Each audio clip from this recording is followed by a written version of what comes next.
Assalamualaikum warahmatullahi wabarakatuh. Kami dari kelompok 6 akan menampilkan video pembelajaran materi tentang keberatan dan banding pajak. Sebelumnya, izin memperkenalkan diri, nama saya Muhammad Udalfari dengan NIM 400111425650430. Saya berperan sebagai hakim. Saya Mutiara Cahyadi dengan NIM 4001114256041 sebagai DCP. Saya Rami Nurhadila dengan NIM 40012565047 berperan sebagai narator. Saya Muhammad Taufan dengan NIM 4001142565043 sebagai wajib pajak. Pernah gak sih kalian ngerasa, loh kok pajaknya segini sih? Pengen protes tapi bingung gimana caranya. Nah, di dunia perpajakan ada dua jalur resmi, keberatan dan banding. Daripada bahas teori ke aku, yuk kita ikuti kisah nyata Pak Aufan, seorang wajib pajak yang menerima surat ketetapan pajak kurang bayar dan bagaimana cara beliau mengajukan keberatan dan banding.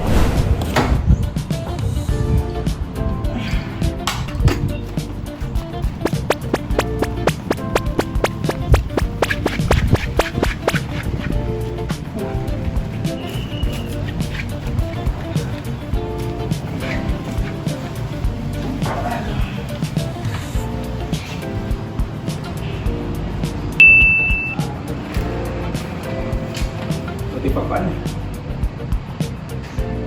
SKPKB. Hah?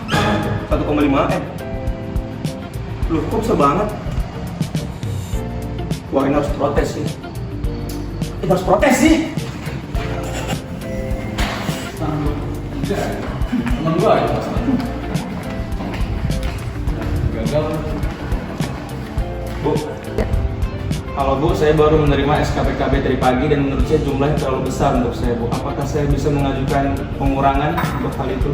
Tenang Pak, saya mengerti kekhawatiran Bapak. Mungkin kalau misalnya Bapak tidak setuju, Bapak bisa mengikuti prosedur resmi yang sudah kami buat. Oh baik, apa ada persyaratannya Bu untuk bisa mengikuti hal itu? Bapak bisa mengajukan keberatan tertulis paling lambat 3 bulan setelah SKPKB diterima. Tapi Bapak jangan khawatir, sementara proses keberatan Bapak lagi di progres oleh kami, Bapak harus membayar sebagian dari pajak yang telah ditentukan, yaitu pajak terutang pada SKPKB. Saya harus bayar dulu ya, baru bisa mengajukan keberatan. Betul sekali Pak. Gimana caranya, bisa bantu nggak ya? Mungkin Bapak bisa mengisi formulir ini, nanti akan saya bantu step by step-nya. Oke. Nah, jadi penting untuk diingat ya guys bahwa setiap keberatan atas ketetapan pajak harus disampaikan sesuai dengan prosedur yang berlaku. Ajukan keberatan secara tertulis, lunasi terlebih dahulu pajak yang terutang, serta patuhi ketentuan agar hak wajib pajak tetap terlindungi secara hukum. 3 bulan kemudian. Sore Bu, ini surat keberatan beserta bukti terkait SKPKB yang saya terima 3 bulan yang lalu. Mohon diperiksa dulu ya Bu. Izin saya dulu Pak. Baik, ini akan kami teliti ulang dan hasilnya akan keluar paling lambat 12 bulan setelah diterima. Baik Bu, alhamdulillah. Keberatan diajukan secara tertulis dengan melampirkan dokumen pendukung yang lengkap. Pak, hasil keberatan Bapak telah kami teliti dan keberatan Bapak dikabulkan sebagian. Maka pajak yang masih harus Bapak bayar sebesar Rp1 miliar.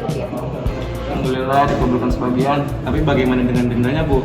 Karena keberatan Bapak dikabulkan sebagian, maka sesuai dengan aturan KUP, Bapak menerima denda sebesar Rp30 dari pajak terutang dikurangi yang telah dibayar. Oh begitu, terima kasih atas penjelasannya ya Bu. Bu, kalau saya masih ingin mengajukan banding atas pajak ini, apa yang harus saya lakukan ya? Bapak bisa mengajukan banding ke pengadilan pajak paling lambat 3 bulan setelah hasil keberatan diterima. Nanti dokumen keberatan dan bukti pembayaran akan dibawa sebagai dasar pemeriksaan banding. Keberatan wajib pajak dikabulkan sebagian. Sesuai ketentuan, wajib pajak dikenai sanksi administrasi berupa denda sebesar 30% dari pajak yang masih harus dibayar.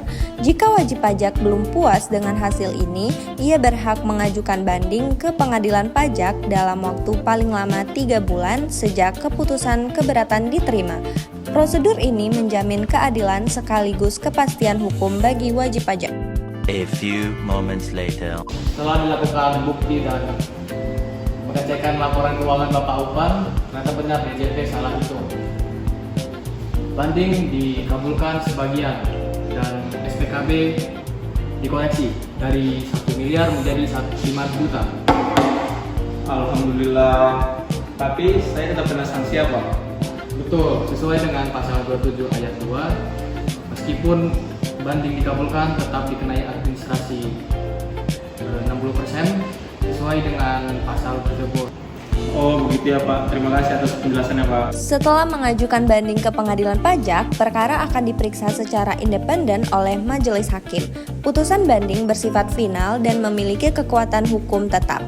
Jika banding ditolak atau dikabulkan sebagian, wajib pajak dikenai sanksi administrasi sebesar 60% dari jumlah pajak yang belum dibayar. Jadi dari kasus Pak Upan kita belajar bahwa Kalau tidak setuju dengan SKP bisa ajukan keberatan dulu. Kalau keberatan ditolak, bisa ajukan banding ke pengadilan pajak. Tapi jangan lupa penuhi kewajibanmu dan pahami hak-hakmu. karena pajak yang adil itu dimulai dari wajib pajak yang paham hak dan kewajibannya. Sekian video pembelajaran dari kelompok 6 kelompok kami dari materi banding dan keberatan pajak. Semoga apa yang kami sampaikan bisa diterima dan dipahami oleh kalian semua. Assalamualaikum warahmatullahi wabarakatuh.